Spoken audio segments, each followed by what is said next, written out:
ಮತದಾರನ ಕಿವಿಗೆ ಸಿಎಂ ಹೂ ಮುಡಿಸೋ ಕೆಲಸ ಮಾಡ್ತಿದ್ದಾರೆ ಅಂತ ಕೊಳ್ಳೇಗಾಲದಲ್ಲಿ ಬಿಜೆಪಿ ರಾಜ್ಯಾಧ್ಯಕ್ಷ ವಿಜಯೇಂದ್ರ ಹೇಳಿಕೆ ನೀಡಿದ್ದಾರೆ. ಕೇಂದ್ರದ ವಿರುದ್ಧ ಸಿದ್ದರಾಮಯ್ಯ ಅಪಪ್ರಚಾರ ಮಾಡ್ತಿದ್ದಾರೆ.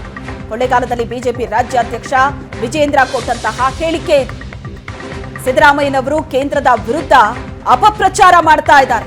ಮಹಿಳೆಯರಿಗೆ 2,000 ರೂಪಾಯಿ ಕೊಡ್ತೀವಿ ಅಂತಾರೆ. ಮತ್ತೊಂದು ಕಡೆ ಮದ್ಯದ ದರ 100% ಏರಿಸ್ತಾರೆ. ಒಂದು ಕೈಲಿ ಕೊಟ್ಟು ಇನ್ನೊಂದು ಕೈಲಿ ಕಿತ್ಕೊಳ್ತಿದ್ದಾರೆ ಅಂತ ವಿಜಯೇಂದ್ರ ಆಕ್ರೋಶವನ್ನ ವ್ಯಕ್ತಪಡಿಸಿದ್ದಾರೆ.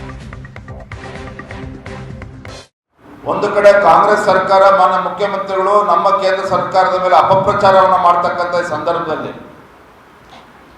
ತಮಗೆ ಗೊತ್ತಿರಲಿ, ಇವತ್ತು ಕೇಂದ್ರದ ಅನುದಾನದ ವಿಚಾರದಲ್ಲಿ ಬಾರಿ ಸಿದ್ದರಾಮಯ್ಯ ನಮ್ಮನ್ನ ಟೀಕೆ ಮಾಡ್ತಾರೆ, ಸವಾಲನ್ನ ಹಾಕ್ತಾರೆ. ನನ್ನ ತೆರಿಗೆ ನನ್ನ ಹಕ್ಕು ಅಂತೇಳಿ ದೆಹಲಿನಲ್ಲಿ ಎಲ್ಲ ಮಂತ್ರಿಮಂಡಲದ ಸದಸ್ಯರನ್ನ ಕರೆದುಕೊಂಡೋಗಿ ಅಲ್ಲಿ ಧರಣಿ ಮಾಡ್ತಕ್ಕಂಥ ಪ್ರಯತ್ನ ಮಾಡಿದ್ದಾರೆ. ಇದ್ರ ಮಧ್ಯೆ ಕೆಲವು ಅಂಕಿಅಂಶಗಳನ್ನ ತಮ್ಮ ಗಮನಕ್ಕೆ ತರ್ತಕ್ಕಂಥ ಪ್ರಯತ್ನ ಮಾಡ್ತೇನೆ.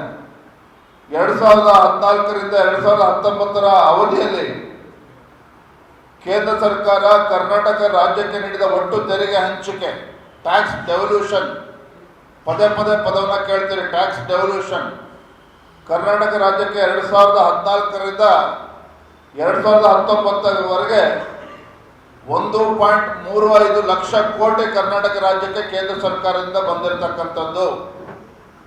ಟ್ಯಾಕ್ಸ್ ಡೆವಲ್ಯೂಷನ್ ಮುಖೇನ 1.35 ಲ್ಯಾಕ್ ಕ್ರೋರ್ ಕರ್ನಾಟಕ ರಾಜ್ಯಕ್ಕೆ ಬಂದಿರತಕ್ಕಂಥದ್ದು. 2019ರಿಂದ 2024ರವರೆಗೆ 5 ವರ್ಷಗಳಲ್ಲಿ 1.58 ಲಕ್ಷ ಕೋಟಿ ಕರ್ನಾಟಕ ರಾಜ್ಯಕ್ಕೆ ಟ್ಯಾಕ್ಸ್ ಡೆವಲ್ಯೂಷನ್ ಮುಖೇನ ಬಂದಿರತಕ್ಕಂಥದ್ದು.